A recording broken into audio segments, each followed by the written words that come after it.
From KTVN, this is 2 News Nevada, Morning Edition.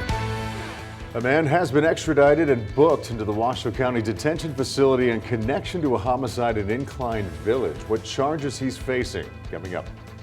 The Washoe County District Attorney and Sheriff are giving their thoughts on the case of a 5-year-old girl who died with signs of abuse on her body. What updates they had for the community? Straight ahead. And today, temperatures will be closer to average. We'll be in the 60s with more sunshine as the day goes on. All the details coming up. Good morning, everybody, and thank you for starting your Thursday with us. I'm Kyle Lauder. And I'm Faith Justice. So glad to be with you. We're starting our morning in Crime Beat. A man has been booked into the Washoe County Detention Facility for open murder in connection to the death of an Incline Village man. So we first told you about the death last week after deputies discovered a dead body in a home on Thursday night. Now, at the time, deputies did not say the death was suspicious, but after investigating, they determined the woman died as a result of a homicide. Detectives later identified Manuel Lopez Gomez as the suspect. He was found in Kern County, California, where he was arrested and booked into the Kern County Jail. And yesterday, Lopez Gomez was extradited back to Washoe County. The investigation is ongoing. We also have new details in the death of a 5-year-old, Isabella Loving. Over the weekend, the region saw an outpouring of support from the community and also people wanting more answers. Now, the Washoe County Sheriff and District Attorney are both saying that they understand how the community feels, but they want to reiterate that investigations like this take time to collect all the evidence and make sure that justice is served.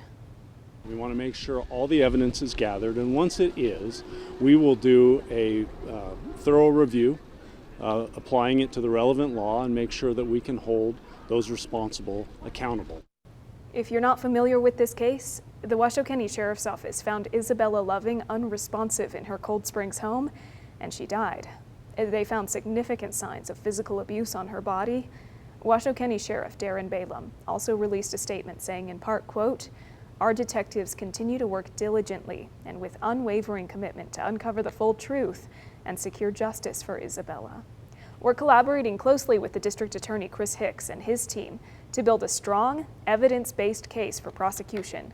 This process involves a meticulous review of all available evidence, including forensic findings, witness statements, and the conclusions of the medical examiner," end quote.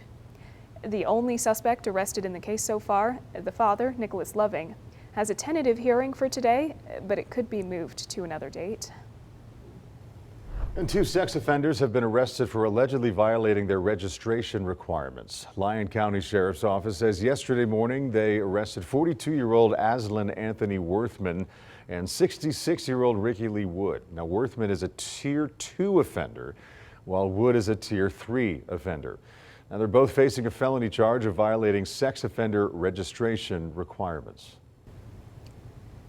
And turning to our Homeless Nevada coverage, the Reno Cares campus has officially closed their winter overflow beds for the season. According to Washoe County, the Nevada Cares Campus Resource Center is still open as a 24-hour warming center until May 1st. The Resource Center will provide services like laundry, showers, restrooms, and meals. The county says the center plans to continue helping homeless people who don't have a designated bed. And it's time to check in with meteorologist Angela Schilling now for an update on the forecast. Good morning, Angela. Yeah, good morning. Today we're going to see more sunshine, even though it's cloudy out there this morning. It's still going to be nice, and it was nice to get a little bit of rain yesterday, but today it's going to be dry, still spring-like. Technically it will be cooler, but we're not talking about highs in the 40s, but it will be cold tomorrow morning. Today, though, overall, I think it will be a nice day. I think your furry friends will enjoy the weather too. At 8 a.m. will be at 49 degrees, 56 at noon, and highs today will be in the lower to the mid 60s. So very seasonable for this time of year. Again, cloudy this morning, but decreasing clouds as the day goes on. Best chance for thunderstorms today moves eastbound into Utah, southern Nevada as well. And for us, so today we're just going to be clearing out.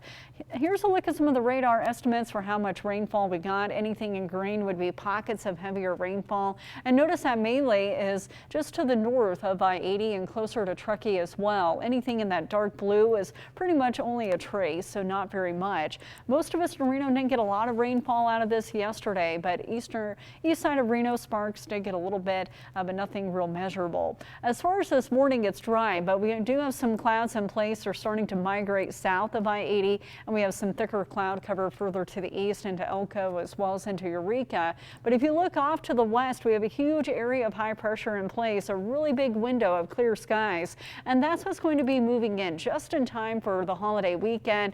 A great setup for any Easter egg hunts and all the festivities. This morning, though, with the clouds, it is fairly mild. It's even 51 in Reno, 50 in Carson City, 39 in Minton and Gardnerville, and pretty close to freezing around Lake Tahoe. So temperature-wise, it's not bad, but tack on the wind, it does make it feel cooler. We're already seeing wind gusts near 30 miles per hour as that cold front is starting to slice through, but we're going to see wind speeds start to relax later today. I'll have a full year forecast coming up here in just a few minutes.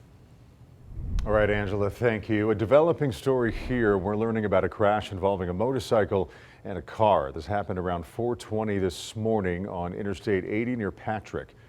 Nevada State Police say the motorcycle rider has been taken to a hospital and their injuries are currently unknown. And we will, of course, keep you updated as we continue to learn more. And coming up on 2 News Nevada.